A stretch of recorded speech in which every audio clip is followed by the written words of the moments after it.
ರಾಜ್ಯದ ಕಾಂಗ್ರೆಸ್ನಲ್ಲಿ ಮುಖ್ಯಮಂತ್ರಿ ಬದಲಾವಣೆ ವಿಚಾರ ಅತ್ಯಂತ ಜೋರಾಗಿ ಚರ್ಚೆಯಲ್ಲಿ ನಡೀತಿರ್ತಕ್ಕಂಥ ಈ ಸಂದರ್ಭದಲ್ಲಿಯೇ ಉತ್ತರ ಕರ್ನಾಟಕದ ಪ್ರಮುಖ ಜಿಲ್ಲೆಯಾಗಿರ್ತಕ್ಕಂಥ ಬೆಳಗಾವಿಯ ಕಾಂಗ್ರೆಸ್ ರಾಜಕಾರಣ ಇದೀಗ ಒಂದು ರೀತಿಯ ಭಿನ್ನಮತ ತಾರಕಕ್ಕೇರಿದೆ ಅಂತಕ್ಕಂಥ ಮಾಹಿತಿಗಳು ಲಭ್ಯವಾಗ್ತಿದ್ದಾವೆ. ಒಂದು ಕಡೆ ಬೆಳಗಾವಿಯ ಸಾಹುಕಾರ್ ಕುಟುಂಬಕ್ಕೂ ಅಥಣಿಯ ಶಾಸಕ ಲಕ್ಷ್ಮಣ ಸವದಿ ಅವರ ಕುಟುಂಬಕ್ಕೂ ಮೊದಲಿಂದನೂ ಕೂಡ ಜಿದ್ದಾಜಿದ್ದಿ ಇದ್ದಿದ್ದು ನಮಗೆಲ್ಲ ಗೊತ್ತೇ ಇದೆ. ಕಳೆದ ವಿಧಾನಸಭಾ ಚುನಾವಣೆಯಲ್ಲಿ ರಮೇಶ್ ಜಾರಕಿಹೊಳಿ ಅವರು ವಿರೋಧ ಮಾಡಿದ್ರು ಅನ್ನೋ ಕಾರಣಕ್ಕೆ ಲಕ್ಷ್ಮಣ ಸವದಿ ಅವರಿಗೆ ಬಿಜೆಪಿ ಟಿಕೆಟನ್ನು ನಿರಾಕರಿಸಿ ರಮೇಶ್ ಜಾರಕಿಹೊಳಿ ಅವರ ಆಗಿದ್ದಂತಹ ಮಹೇಶ್ ಕುಮಟಳ್ಳಿ ಅವರಿಗೆ ಯಾವಾಗ ವಿಧಾನಸಭಾ ಚುನಾವಣಾ ಟಿಕೆಟನ್ನು ಘೋಷಣೆ ಮಾಡ್ತೋ ಆ ಸಂದರ್ಭದಲ್ಲಿ ಬಿಜೆಪಿಯನ್ನು ಮುನಿಸಿಕೊಂಡಂತಹ ಲಕ್ಷ್ಮಣ ಸವದಿ ಅವರು ಕಾಂಗ್ರೆಸ್ಸನ್ನು ಸೇರ್ಪಡೆಯಾಗಿದ್ದರು. ಈ ಲಕ್ಷ್ಮಣ ಸವದಿ ಅವರು ಕಾಂಗ್ರೆಸ್ಸನ್ನು ಸೇರ್ಪಡೆ ಆಗ್ತಕ್ಕಂಥ ಸಂದರ್ಭದಲ್ಲಿ ರಾಜ್ಯ ಹಾಗೂ ರಾಷ್ಟ್ರ ಮಟ್ಟದ ಕಾಂಗ್ರೆಸ್ನ ನಾಯಕರು ಲಕ್ಷ್ಮಣ ಸವದಿ ಅವರಿಗೆ ಅನೇಕ ಭರವಸೆಗಳನ್ನು ಕೊಟ್ಟಿದ್ದರು. ಒಂದು ವೇಳೆ ರಾಜ್ಯದಲ್ಲಿ ಕಾಂಗ್ರೆಸ್ ನೇತೃತ್ವದ ಸರ್ಕಾರ ಅಸ್ತಿತ್ವಕ್ಕೆ ಬಂದರೆ ನಿಮಗೆ ಸೂಕ್ತವಾದ ಸ್ಥಾನಮಾನವನ್ನು ಕಲ್ಪಿಸಿಕೊಡ್ತೀವಿ ಅನ್ನುವ ಭರವಸೆಗಳೊಂದಿಗೆ ಲಕ್ಷ್ಮಣ ಸವದಿ ಅವರನ್ನು ಕಾಂಗ್ರೆಸ್ಗೆ ಸೇರ್ಪಡೆ ಮಾಡಿಕೊಂಡಿದ್ರು. ಆದರೆ ಇದೀಗ ಕರ್ನಾಟಕದಲ್ಲಿ ಕಾಂಗ್ರೆಸ್ ಸರ್ಕಾರ ಅಸ್ತಿತ್ವಕ್ಕೆ ಬಂದು ಸುಮಾರು 16 ತಿಂಗಳು ಕಳೆದರೂ ಸಹ ಲಕ್ಷ್ಮಣ ಸವದಿ ಅವರಿಗೆ ಯಾವುದೇ ರೀತಿಯ ಸ್ಥಾನಮಾನವನ್ನು ಕಲ್ಪಿಸಿಕೊಡೋದ್ರಲ್ಲಿ ಕಾಂಗ್ರೆಸ್ ನಾಯಕತ್ವ ವಿಫಲವಾಗಿದ್ದು, ಲಕ್ಷ್ಮಣ ಸವದಿ ಅವರ ಬೆಂಬಲಿಗರು ಇದೀಗ ಸವದಿ ಅವರ ಮೇಲೆ ಕಾಂಗ್ರೆಸ್ಸನ್ನು ತೊರೆಯತಕ್ಕಂಥ ಒಂದು ಒತ್ತಡವನ್ನು ಹಾಕ್ತಾ ಇದ್ದಾರೆ ಎನ್ನುವ ಮಾಹಿತಿಗಳು ಲಭ್ಯವಾಗ್ತಿದ್ದಾವೆ. ಇನ್ನೊಂದು ಕಡೆ ಜಾರಕಿಹೊಳಿ ಮನೆತನ ಹಾಗೂ ಲಕ್ಷ್ಮಣ ಸವದಿ ಅವರ ಕುಟುಂಬದ ನಡುವಿನ ಜಿದ್ದಾಜಿದ್ದಿ ಇದೀಗ ಮತ್ತೊಮ್ಮೆ ತಾರಕಕ್ಕೇರ್ತಕ್ಕಂಥ ಒಂದು ಸೂಚನೆಗಳು ಸ್ಪಷ್ಟವಾಗಿ ಗೋಚರಿಸ್ತಾ ಇದ್ದು, ಅಥಣಿ ಕ್ಷೇತ್ರಕ್ಕೆ ಸಂಬಂಧಪಟ್ಟಂತೆ ರಾಜ್ಯದಲ್ಲಿ ವಿಧಾನಸಭಾ ಚುನಾವಣೆ ಸುಮಾರು 3.5 ವರ್ಷ ಬಾಕಿ ಇರುವ ಸಂದರ್ಭದಲ್ಲಿಯೇ ಸತೀಶ್ ಜಾರಕಿಹೊಳಿ ಅವರು ಲಕ್ಷ್ಮಣ ಸವದಿ ಅವರನ್ನು ಹೊರತುಪಡಿಸಿ ಈ ಅಥಣಿ ವಿಧಾನಸಭಾ ಕ್ಷೇತ್ರ ವ್ಯಾಪ್ತಿಯಲ್ಲಿ ಕಾಂಗ್ರೆಸ್ ಪಕ್ಷದ ಸಂಘಟನೆಯಲ್ಲಿ ತೊಡಕೊಂಡಿರ್ತಕ್ಕಂಥದ್ದು ಅತ್ಯಂತ ಅಚ್ಚರಿಗೆ ಕಾರಣವಾಗಿರ್ತಕ್ಕಂಥ ಒಂದು ವಿಚಾರ ಅನ್ನುವ ಮಾಹಿತಿಗಳು ಇದೀಗ ಲಭ್ಯವಾಗ್ತಿದ್ದಾವೆ. ಲಕ್ಷ್ಮಣ ಸವದಿ ಅವರು ಈಗಾಗಲೇ ಬಹುತೇಕ ಕಾಂಗ್ರೆಸ್ಸನ್ನು ತೊರೆದು ಬಿಜೆಪಿಯನ್ನು ಸೇರ್ಪಡೆ ಆಗ್ತಾರೆ ಅಂತಕ್ಕಂಥ ಮಾತುಗಳು ಬಿಜೆಪಿ ವಲಯದಲ್ಲಿ ಕೇಳಿ ಬರ್ತಿರ್ತಕ್ಕಂಥ ಈ ಸಂದರ್ಭದಲ್ಲಿ ನಿಜಕ್ಕೂ ಕೂಡ ಬೆಳಗಾವಿಯ ಸಾಹುಕಾರ ಸತೀಶ್ ಜಾರಕಿಹೊಳಿ ಅವರ ಒಂದು ನಡೆ ಅಚ್ಚರಿಯನ್ನು ಉಂಟು ಮಾಡಿದೆ. ಬನ್ನಿ ಸ್ನೇಹಿತರೆ, ಹಾಗಾದರೆ ಅಥಣಿ ವಿಧಾನಸಭಾ ಕ್ಷೇತ್ರಕ್ಕೆ ಸಂಬಂಧಪಟ್ಟಂತೆ ಲಕ್ಷ್ಮಣ ಸವದಿ ಅವರು ಯಾವ ರೀತಿಯ ನಿಲುವನ್ನು ತೆಗೆದುಕೊಳ್ತಾ ಇದ್ದಾರೆ, ನಿಜಕ್ಕೂ ಕೂಡ ಲಕ್ಷ್ಮಣ ಸವದಿ ಅವರ ವಿಚಾರದಲ್ಲಿ ಸತೀಶ್ ಜಾರಕಿಹೊಳಿ ಅವರ ನಿಲುವೇನು ಅನ್ನೋದನ್ನು ತಿಳ್ಕೊಂಡು ಬರೋಣ. ಅದಕ್ಕಿಂತ ಮುಂಚೆ ನೀವಿನ್ನು ನನ್ನ ಇಟ್ಕೆ ಮತ್ತು ಯೂಟ್ಯೂಬ್ ಚಾನಲ್ಗೆ ಸಬ್ಸ್ಕ್ರೈಬ್ ಮಾಡ್ಕೊಂಡಿಲ್ಲ ಅಂದರೆ ದಯವಿಟ್ಟು ಸಬ್ಸ್ಕ್ರೈಬ್ ಮಾಡಿಕೊಂಡು ಬೆಲ್ ಬಟನ್ನ ಕ್ಲಿಕ್ ಮಾಡಿ. ನಾನು ಕೊಡ್ತಕ್ಕಂಥ ಮಾಹಿತಿ ನಿಮ್ಗೆ ಇಷ್ಟ ಆಗಿದ್ದರೆ ಈ ವಿಡಿಯೋಗೆ ಲೈಕ್ ಮಾಡಿ, ಶೇರ್ ಮಾಡಿ, ಕಮೆಂಟ್ ಮಾಡಿ. ಸ್ನೇಹಿತರೆ, ಬಿಜೆಪಿಯಲ್ಲಿ ಕಳೆದ ವಿಧಾನಸಭಾ ಚುನಾವಣೆಯ ಸಂದರ್ಭದಲ್ಲಿ ಪಕ್ಷ ಟಿಕೆಟನ್ನು ನಿರಾಕರಿಸ್ತು ಅನ್ನೋ ಒಂದೇ ಒಂದು ಕಾರಣಕ್ಕೆ ಲಕ್ಷ್ಮಣ ಸವದಿ ಅವರು ತಾನು ಬೆಳೆದು ಬಂದಿದ್ದಂತಹ ತನ್ನ ಮಾತೃ ಪಕ್ಷವನ್ನು ತೊರೆದು ಕಾಂಗ್ರೆಸ್ಸನ್ನು ಸೇರ್ಪಡೆಯಾಗಿದ್ದರು. ಆ ಒಂದು ಸಂದರ್ಭದಲ್ಲಿ ಲಕ್ಷ್ಮಣ ಸವದಿ ಅವರಿಗೆ ಬಿಜೆಪಿಯ ಟಿಕೆಟ್ ಕೈತಪ್ಪೋದಕ್ಕೆ ಪ್ರಮುಖ ಕಾರಣ ಆಗಿದ್ದು ಜಾರಕಿಹೊಳಿ ಮಂಥನದ ಪ್ರಮುಖ ನಾಯಕರಾಗಿರ್ತಕ್ಕಂಥ ರಮೇಶ್ ಜಾರಕಿಹೊಳಿ ಅವರು ಹಠಕ್ಕೆ ಬಿದ್ದು ತನ್ನ ಪರಮಶಿಷ್ಯ ಮಹೇಶ್ ಕುಮಟಳ್ಳಿ ಅವರಿಗೆ ಅಥಣಿಯ ಟಿಕೆಟನ್ನು ಕೊಡಿಸಿದರು. ಈ ಸಂದರ್ಭದಲ್ಲಿ ಒಂದು ಪ್ರಮುಖ ರಾಜಕೀಯ ನಿರ್ಧಾರವನ್ನು ತೆಗೆದುಕೊಂಡಂತಹ ಲಕ್ಷ್ಮಣ ಸವದಿ ಕಾಂಗ್ರೆಸ್ಸನ್ನು ಸೇರ್ಪಡೆಯಾಗಿದ್ದರು. ಅದಾದ ನಂತರ ಜಾರಕಿಹೊಳಿ ಮನೆತನದ ಒಂದು ಕಾಟ ಲಕ್ಷ್ಮಣ ಸವದಿ ಅವರಿಗೆ ತಪ್ಪೋದು, ಲಕ್ಷ್ಮಣ ಸವದಿ ರಾಜ್ಯದ ಕಾಂಗ್ರೆಸ್ನಲ್ಲಿ ಪ್ರಮುಖ ಸ್ಥಾನಮಾನ ಸಿಗ್ಬೋದು ಅನ್ನುವ ನಿರೀಕ್ಷೆ ಇತ್ತು. ಆದರೆ ಯಾವಾಗ ಸರ್ಕಾರ ಅಸ್ತಿತ್ವಕ್ಕೆ ಬಂದು 16 ತಿಂಗಳು ಕಳೆದರೂ ಸಹ ಲಕ್ಷ್ಮಣ ಸವದಿ ಅವರಿಗೆ ಒಂದು ಸೂಕ್ತ ಸ್ಥಾನಮಾನವನ್ನು ಕೊಡೋದಕ್ಕೆ ಕಾಂಗ್ರೆಸ್ ಇನ್ನೂ ಕೂಡ ವಿಫಲವಾಗಿದೆಯೋ, ಈ ಒಂದು ವೈಫಲ್ಯಕ್ಕೆ ಪ್ರಮುಖ ಕಾರಣ ಮತ್ತು ಅದೇ ಜಾರಕಿಹೊಳಿ ಮಂಥನದ ಪ್ರಮುಖ ನಾಯಕರಾಗಿರ್ತಕ್ಕಂಥ ಸತೀಶ್ ಜಾರಕಿಹೊಳಿ ಅಂತಕ್ಕಂಥ ಮಾತುಗಳು ಈಗ ಕೇಳಿ ಬರ್ತಾ ಇದ್ದಾವೆ.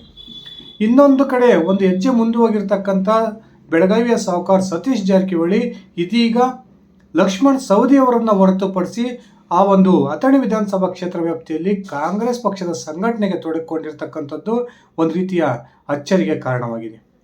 ಕಳೆದ ಸೆಪ್ಟೆಂಬರ್ ತಿಂಗಳ ಅವಧಿಯಲ್ಲಿ 3 ಬಾರಿ ಅಥಣಿ ವಿಧಾನಸಭಾ ಕ್ಷೇತ್ರಕ್ಕೆ ಪ್ರವಾಸವನ್ನು ಕೈಗೊಂಡಿರ್ತಕ್ಕಂಥ ಸತೀಶ್ ಜಾರಕಿಹೊಳಿ ಅವರು ಆ 3 ಪ್ರವಾಸದ ಸಂದರ್ಭದಲ್ಲಿ ಲಕ್ಷ್ಮಣ ಸವದಿ ಅವರನ್ನು ದೂರ ಇಟ್ಟು ಅಧಿಕಾರಿಗಳ ಸಭೆಯನ್ನು ನಡೆಸಿರ್ತಕ್ಕಂಥದ್ದು, ಜನಸ್ಪಂದನದಂತಹ ಕಾರ್ಯಕ್ರಮಗಳನ್ನು ಹಮ್ಮಿಕೊಂಡಿರ್ತಕ್ಕಂಥದ್ದು ಬೆಳಗಾವಿ ಜಿಲ್ಲಾ ಕಾಂಗ್ರೆಸ್ ರಾಜಕಾರಣದಲ್ಲಿ ಎಲ್ಲವೂ ಕೂಡ ಸರಿಯಾಗಿಲ್ಲ ಅಂತಕ್ಕಂಥ ಒಂದು ಸ್ಪಷ್ಟ ಸೂಚನೆಯನ್ನು ಕೊಡ್ತಾ ಇದೆ.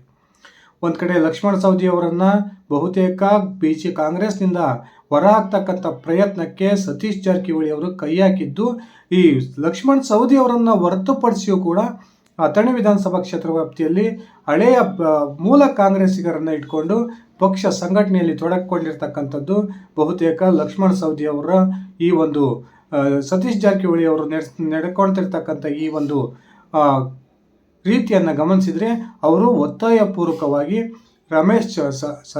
ಲಕ್ಷ್ಮಣ ಸವದಿ ಅವರನ್ನು ಪಕ್ಷದಿಂದ ಹೊರಹಾಕ್ತಕ್ಕಂಥ ಪ್ರಯತ್ನಕ್ಕೆ ಕೈ ಹಾಕಿದ್ದಾರೆ ಎನ್ನುವ ಒಂದು ಮಾತುಗಳು ಆ ಒಂದು ಕ್ಷೇತ್ರ ವ್ಯಾಪ್ತಿಯಲ್ಲಿ ಕೇಳಿ ಬರ್ತಾ ಇದ್ದಾವೆ. ಒಂದು ಕಡೆ ಮಾಧ್ಯಮಗಳೊಂದಿಗೆ ಮಾತನಾಡಿದಂತಹ ಸತೀಶ್ ಜಾರಕಿಹೊಳಿ ಮುಂಬರ್ತಕ್ಕಂಥ ವಿಧಾನಸಭಾ ಚುನಾವಣೆಯ ವೇಳೆಗೆ ಅಥಣಿ ವಿಧಾನಸಭಾ ಕ್ಷೇತ್ರದ ಟಿಕೆಟ್ ಮೂಲ ಕಾಂಗ್ರೆಸ್ಸಿಗರಿಗೆ ಸಿಗುತ್ತೆ ಅಂತಕ್ಕಂಥ ಒಂದು ಸ್ಫೋಟಕ ಹೇಳಿಕೆಯನ್ನು ಕೊಡೋದ್ರ ಮೂಲಕ ಬಹುತೇಕ ಲಕ್ಷ್ಮಣ ಸವದಿ ಅವರು ಪಕ್ಷವನ್ನು ತೊರೆಯುವ ಒಂದು ಮುನ್ಸೂಚನೆಯನ್ನು ಸತೀಶ್ ಜಾರಕಿಹೊಳಿ ಅವರು ಕೊಟ್ಟಿದ್ದಾರೆ ಎನ್ನುವ ಮಾತುಗಳು ಕೂಡ ಕೇಳಿ ಬರ್ತಾ ಇದ್ದಾವೆ. ಈ ಇಬ್ಬರು ನಾಯಕರ ನಡುವಿನ ಒಂದು ತಿಕ್ಕಾಟ ಯಾವ ರೀತಿ ಇದೆ ಅಂದರೆ, ಲಕ್ಷ್ಮಣ ಸವದಿ ಅವರು ಭಾಗವಹಿಸಿದಂತಹ ಕಾರ್ಯಕ್ರಮದಲ್ಲಿ ಸ್ವತಃ ಜಿಲ್ಲಾ ಉಸ್ತುವಾರಿ ಸಚಿವರಾಗಿರ್ತಕ್ಕಂಥ ಸತೀಶ್ ಜಾರಕಿಹೊಳಿ ಅವರು ಭಾಗವಹಿಸೋದಿಲ್ಲ.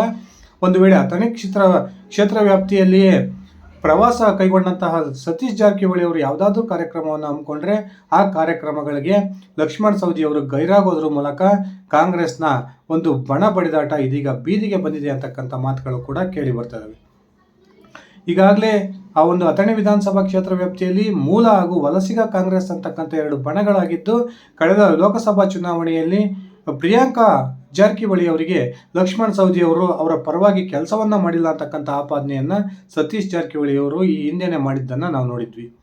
ಸತೀಶ್ ಜಾರಕಿಹೊಳಿ ಅವರು ಲೋಕಸಭಾ ಚುನಾವಣೆ ಮುಗಿದ ನಂತರ ಪದೇ ಪದೇ ಕುಡ್ಚಿಯ ಶಾಸಕ ಮಹೇಂದ್ರ ತಮ್ಮಣ್ಣನವರ್ ಹಾಗೇನೆ ಅಥಣಿಯ ಶಾಸಕ ಲಕ್ಷ್ಮಣ ಸವದಿ ಅವರ ವಿರುದ್ಧ ನೇರವಾಗಿ ವಾಗ್ದಾಳಿಯನ್ನು ನಡೆಸೋದ್ರ ಮೂಲಕ ಕೆಪಿಸಿಸಿ ಹಾಗೂ ಎಐಸಿಸಿಯ ನಾಯಕರಿಗೆ ಈ ಇಬ್ಬರೂ ಶಾಸಕರ ವಿರುದ್ಧ ದೂರನ್ನು ಕೊಟ್ಟಿರ್ತಕ್ಕಂಥದ್ದು ಕೂಡ ನಮಗೆಲ್ಲ ಗೊತ್ತೇ ಇದೆ. ಈ ಸಂದರ್ಭದಲ್ಲಿಯೇ ಲಕ್ಷ್ಮಣ ಸವದಿ ಅವರು ಒಂದು ವೇಳೆ ಸತೀಶ್ ಜಾರಕಿಹೊಳಿ ಅವರು ರಾಜ್ಯದ ಮುಖ್ಯಮಂತ್ರಿ ಆಗೋ ಒಂದು ಅವಕಾಶ ಬಂದರೆ ನಾನು ಸಂಪೂರ್ಣವಾದ ಬೆಂಬಲವನ್ನು ಸತೀಶ್ ಜಾರಕಿಹೊಳಿ ಅವರಿಗೆ ಕೊಡ್ತೀನಿ ಅನ್ನುವ ಒಂದು ಮಾತನ್ನು ಹೇಳಿದ್ದಂತಹ ಸಂದರ್ಭದಲ್ಲೂ ಕೂಡ ಈ ಸತೀಶ್ ಜಾರಕಿಹೊಳಿ ಅವರು ಲಕ್ಷ್ಮಣ ಸವದಿ ಅವರನ್ನು ಹೊರತುಪಡಿಸಿ ಅಥಣಿ ವಿಧಾನಸಭಾ ಕ್ಷೇತ್ರ ವ್ಯಾಪ್ತಿಯಲ್ಲಿ ಕಾಂಗ್ರೆಸ್ನ ಸಂಘಟನೆಯಲ್ಲಿ ತೊಡಕೊಂಡಿರ್ತಕ್ಕಂಥದ್ದು ಲಕ್ಷ್ಮಣ ಸವದಿ ಅವರಿಗೆ ಒಂದು ರೀತಿಯ ತಳಮಳವನ್ನು ತಂದಿದೆ ಅಂತಕ್ಕಂಥ ಒಂದು ಹೇಳಿಕೆಗಳು ಕೂಡ ಕೇಳಿ ಬರ್ತಾ ಇದ್ದಾವೆ. ಇನ್ನೊಂದು ಕಡೆ ಈಗಾಗಲೇ ಕಾಂಗ್ರೆಸ್ನಲ್ಲಿ ಸೂಕ್ತ ಸ್ಥಾನಮಾನ ದೊರಕದೆ ಅತ್ಯಂತ ಹತಾಶರಾಗಿರ್ತಕ್ಕಂಥ ಲಕ್ಷ್ಮಣ ಸವದಿ ಅವರ ಬೆಂಬಲಿಗರು ಈಗಾಗಲೇ ಲಕ್ಷ್ಮಣ ಸವದಿ ಅವರ ಮೇಲೆ ಕಾಂಗ್ರೆಸ್ಸನ್ನು ತೊರೆದು ಮಾತೃಪಕ್ಷಕ್ಕೆ ವಾಪಸ್ ಆಗಬೇಕು ಅನ್ನುವ ಆಗ್ರಹವನ್ನು ಮಾಡ್ತಿದ್ದಾರೆ ಅನ್ನುವ ಒಂದು ಮಾತುಗಳು ಕೂಡ ಕೇಳಿ ಬರ್ತಾ ಇದ್ದಾವೆ. ಇದೇ ಸಂದರ್ಭದಲ್ಲಿ ಬಿಜೆಪಿಯ ನಾಯಕರು ಕೂಡ ಲಕ್ಷ್ಮಣ ಸವದಿ ಅವರನ್ನು ಇನ್ನೊಮ್ಮೆ ಬಿಜೆಪಿಗೆ ಸೇರ್ಪಡೆ ಮಾಡಿಕೊಳ್ಬೇಕು, ಆ ಮೂಲಕ ಉತ್ತರ ಕರ್ನಾಟಕ ಭಾಗದಲ್ಲಿ ಬಿಜೆಪಿಯನ್ನು ಕೈಬಿಟ್ಟು ಹೋಗಿರ್ತಕ್ಕಂಥ ಪ್ರಮುಖ ಗಾಣಿಗ ಸಮುದಾಯದ ಮತಗಳನ್ನು ಮತ್ತೊಮ್ಮೆ ಬಿಜೆಪಿ ಕಡೆಗೆ ಕ್ರೋಢೀಕರಣ ಮಾಡಿಕೊಳ್ಬೇಕು ಅನ್ನುವ ತೀರ್ಮಾನಕ್ಕೆ ಬಂದಿದ್ದು ಲಕ್ಷ್ಮಣ ಸವದಿ ಅವರನ್ನು ಬಿಜೆಪಿ ಸೇರ್ಪಡೆ ಮಾಡಿಕೊಳ್ತಕ್ಕಂಥ ಪ್ರಯತ್ನಕ್ಕೂ ಕೂಡ ಕೈ ಹಾಕಿದ್ದಾರೆ. ಇದೇ ಸಂದರ್ಭದಲ್ಲಿ ರಾಜ್ಯದ ಮುಂದಿನ ಮುಖ್ಯಮಂತ್ರಿ ಎಂದೇ ಬಿಂಬಿತವಾಗಿರ್ತಕ್ಕಂಥ ಸತೀಶ್ ಜಾರಕಿಹೊಳಿ ಅವರು ಲಕ್ಷ್ಮಣ ಸವದಿ ಅವರೊಂದಿಗಿನ ಮುನಸನ್ನು ಮುಂದುವರಿಸಿದ್ದು ಲಕ್ಷ್ಮಣ ಸವದಿ ಅವರನ್ನು ಒತ್ತಾಯಪೂರ್ವಕವಾಗಿ ಕಾಂಗ್ರೆಸ್ಸನ್ನು ತೊರೆಸ್ತಕ್ಕಂಥ ಪ್ರಯತ್ನಕ್ಕೆ ಕೈ ಹಾಕಿರ್ತಕ್ಕಂಥ ಸೂಚನೆಗಳು ಸಿಗ್ತಾ ಇದ್ದಾವೆ. ಸ್ನೇಹಿತರೆ, ನಿಮ್ಮ ಅಭಿಪ್ರಾಯದ ಪ್ರಕಾರ ನಿಜಕ್ಕೂ ಕೂಡ ಸತೀಶ್ ಜಾರಕಿಹೊಳಿ ಮತ್ತು ಲಕ್ಷ್ಮಣ ಸವದಿ ಅವರ ನಡುವಿನ ಈ ತಿಕ್ಕಾಟ ಲಕ್ಷ್ಮಣ ಸವದಿ ಅವರನ್ನು ಕಾಂಗ್ರೆಸ್ ಪಕ್ಷ ತೊರೆಯುವಂತೆ ಮಾಡುತ್ತಾ, ಅಥವಾ ಕಾಂಗ್ರೆಸ್ನ ನಾಯಕರು ಈ ಇಬ್ಬರೂ ನಾಯಕರನ್ನ ಒಂದು ಸಂಧಾನದ ಮೂಲಕ ಮನವೊಲಿಸ್ತಾರ? ದಯವಿಟ್ಟು ನಿಮ್ಮ ವೈಯಕ್ತಿಕ ಅಭಿಪ್ರಾಯವನ್ನು ಕಮೆಂಟ್ ಮಾಡಿ. ಇದಿಷ್ಟ ಆಗಿತ್ತು ಸ್ನೇಹಿತರೆ ನನ್ನ ಇವತ್ತಿನ ಈ ವಿಡಿಯೋ.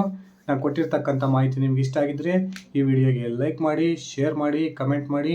ನೀವಿನ್ನು ನನ್ನ ಇಟ್ಕೆ ಮತ್ತು ಯೂಟ್ಯೂಬ್ ಚಾನಲ್ಗೆ ಸಬ್ಸ್ಕ್ರೈಬ್ ಮಾಡ್ಕೊಂಡಿಲ್ಲ ಅಂದರೆ ದಯವಿಟ್ಟು ಸಬ್ಸ್ಕ್ರೈಬ್ ಮಾಡಿಕೊಂಡು ಬೆಲ್ ಬಟನ್ನ ಕ್ಲಿಕ್ ಮಾಡಿ. ಧನ್ಯವಾದಗಳು ಸ್ನೇಹಿತರೆ, ಶುಭ ದಿನ.